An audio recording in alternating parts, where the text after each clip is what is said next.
History is just full of these incredible turning points. Right. But it's hard to think of anything quite as shocking as the moment a king who genuinely believed his power came directly from God is suddenly arrested and put on trial by his own people. Yeah. This wasn't just some political fight. It completely shattered how people thought about power. It really did. It sent shockwaves across Europe.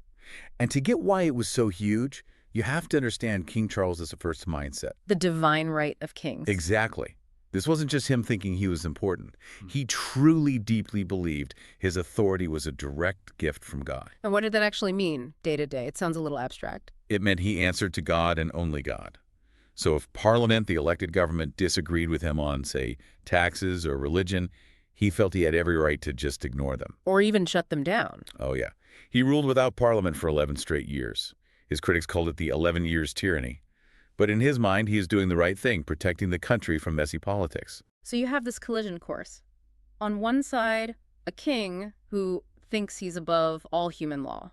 And on the other, you have Parliament, the elected officials, saying, hang on, we control the money and the laws. When those two ideas smash together, you get the English Civil War. That's it.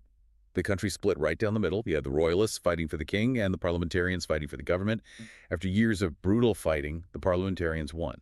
And in 1648, they captured the king. A monarch became a prisoner. Which created this unprecedented crisis. Okay, so we've won. What do we actually do with the king? Right. How do you hold someone accountable who believes no one on earth has the right to judge him? Well, the first thought for a lot of people in Parliament was, let's negotiate. Let's find a compromise. But that wasn't going to work for everyone. Not at all. The army leaders, especially Oliver Cromwell, they just said no. They felt Charles was responsible for all the bloodshed and could never be trusted again. He had to be put on trial. Which was a revolutionary idea. Kings were legally, untouchable. So they had to get creative. They basically bypassed all the existing courts and invented a new one. The High Court of Justice. Yep. A special, one-time court made up of 135 commissioners, a mix of politicians and army officers. It was really a political court dressed up to look like a legal one. And they held this trial in Westminster Hall in London. What was that like? Tense. I mean, you have this huge ancient hall that's a symbol of English law, but the whole thing was surrounded by soldiers. Security was incredibly tight. They were worried about a rescue attempt. Terrified. They knew Royalist supporters were out there, so the place was locked down. It was a trial held under armed guard, which tells you everything you need to know. Okay, so the king is brought before this brand new court, and the charge isn't just that he lost a war. No, this is the legal genius of it. They accused him of high treason. But treason is betraying a king. How can a king commit treason? They redefined it. It wasn't treason against the crown. It was treason against the people of England. They totally inverted the whole idea of power. The official charge sheet called him a tyrant, a traitor, and a murderer. It put all the deaths from the Civil War directly on him, personally. That language, tyrant and traitor, that was more than just an insult, wasn't it? It was a legal strategy. Absolutely. It was the whole foundation of their case. To try a king, they had to argue he was just an officer of the state. Like a public servant. Exactly. Yeah. Like someone hired for a job with immense trust. And they argue he had betrayed that trust by starting a war against his own people to keep his personal power. So if he's just an officer who breaks the rules, he can be fired, or in this case, executed. Precisely. They said the blood spilled was his fault, making him an enemy of the people he was supposed to protect. And how did Charles react to all this? To being called a traitor by men he saw as his subjects? With complete contempt. The accounts say he would just laugh or look away while they read the charges. He still believed he was in the right. 100%. In his mind, he was the one defending the real laws of England against a bunch of radicals. Which brings us to his defense strategy, which was really something. He knew that if he pleaded guilty or not guilty, he was basically agreeing the court had power over him. Yes, his whole strategy was to not cooperate. He was calm, he was dignified, but he refused to answer the charge. Instead, he just kept asking them one question, over and over. By what authority? By what authority have I been brought here?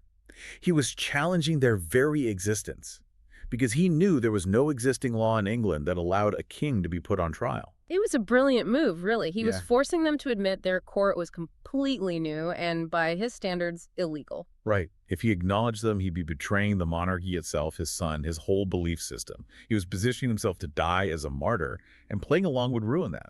So the court is stuck. They have the king, but he won't play their game. And it was making them furious. They were trying to run a revolution with, a sense of legal process. They couldn't just shoot him. So what did they do? They used a legal maneuver.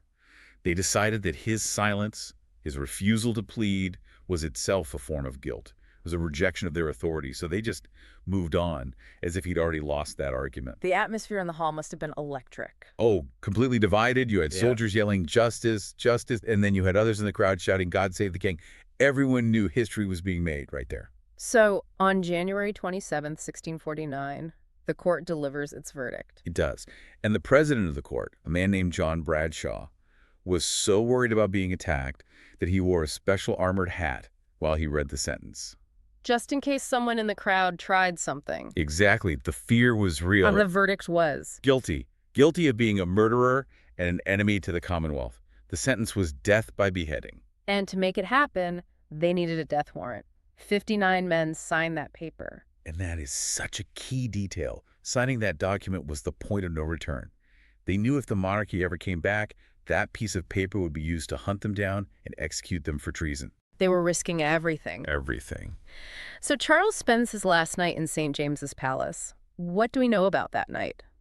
He was incredibly composed. He saw his two youngest children and just told them to stay true to their Protestant faith.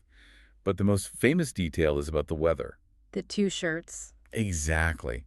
It was a bitterly cold January morning, and he asked to wear two shirts. He said he didn't want to shiver on the scaffold and have people think he was shaking from fear. He was managing his image right to the very end. He was determined to die with dignity. On the morning of January 30th, he makes his final walk. Through St. James's Park, surrounded by soldiers, with drums beating this slow, steady rhythm, he walked quickly toward the Palace of Whitehall. And the execution spot was built right outside the banqueting house. The symbolism there is just staggering. It's unbelievable. The banqueting house was where the monarchy threw its biggest parties. The ceiling inside was covered in these huge paintings that Charles himself had commissioned to celebrate the divine power of kings. So he's executed right underneath the art he paid for that celebrated the very idea that got him killed. Yes. And to get to the scaffold, he didn't even go through a door. They had to knock out part of a wall and enlarge a window for him to walk through. Like he's literally walking through a broken part of his own palace to his death. It's an incredible image. Now, most of the crowd was kept too far away to hear his final speech, but it was written down. What did he say? He insisted he was innocent. He didn't ask for mercy. He said he was a martyr, dying to protect the laws of England from a power-hungry army. He forgave his executioners and asked God to bless the country. A final defense of his reign, and then the final moments. He put on a white cap to keep his hair out of the way. He lay down and told the executioner he'd signal when he was ready by stretching out his hands. Taking control of his own death. Right to the end. Right. The signal was given, and the axe fell in one clean stroke. And the crowd's reaction. A huge collective groan. Just this wave of sound. The executioner held up the head, and then it got a little gruesome. People rushed the scaffold. Yeah, to dip handkerchiefs in his blood as souvenirs.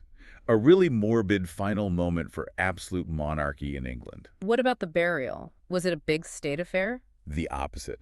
The new government was worried about riots, so it was all done very quietly. He was buried privately at Windsor Castle in the same tomb as Henry VIII. And they wouldn't even allow a proper funeral service. No.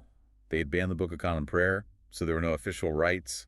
There's a story that it snowed heavily that day, covering the coffin in white.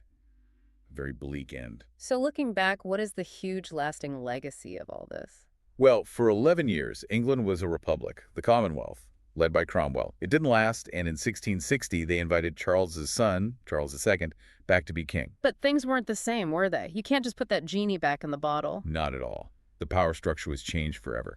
The execution proved one terrifying point. Even a king could be held accountable. So even when the monarchy returned, its power was limited. It had to be.